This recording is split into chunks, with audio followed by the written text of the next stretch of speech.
Selamat siang Bapak Ibu sekalian yang kami muliakan banggakan. Kenalkan saya Dr. Gamal dari Jatim 5 Malang Raya, fraksi Partai Keadilan Sejahtera. Saya mohon izin menyampaikan beberapa yang sifatnya substansi yang nanti itu akan mengarah pada prioritas kita dalam mengarahkan anggaran kita. Jadi kalau saya lihat salah satu permasalahan fundamental kita di bidang pendidikan itu adalah soal literasi dan numerasi. Jadi UNESCO itu mengatakan hanya 1 dari 1.000 anak di Indonesia yang punya minat baca. Bahkan laporan dari Central Connecticut State University mengatakan kita peringkat 60 dari 61 negara dalam konteks the world most literate country, yang itu bisa menyimpulkan bahwa kita memang punya problem di literasi. Dua data itu relevan dengan laporan PISA, di mana kita terakhir skor kita 359.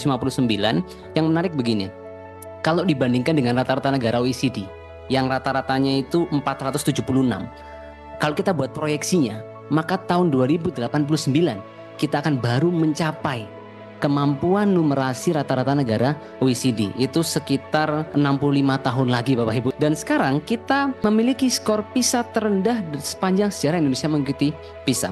Lalu yang kedua, saya cek dalam konteks disparitas antar wilayah. Ternyata hasilnya konsisten.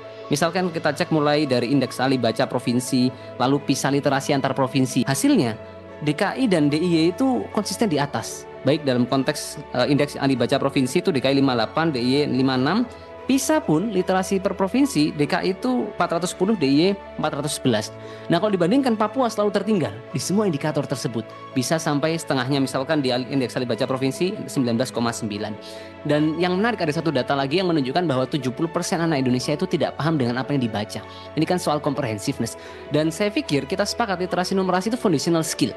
Kalau anak tidak menguasai literasi numerasi, maka dia akan kesulitan untuk mempelajari apapun pada tahapan selanjutnya dalam proses pendidikannya. Dan kita termasuk tertinggal dibandingkan negara-negara tetangga.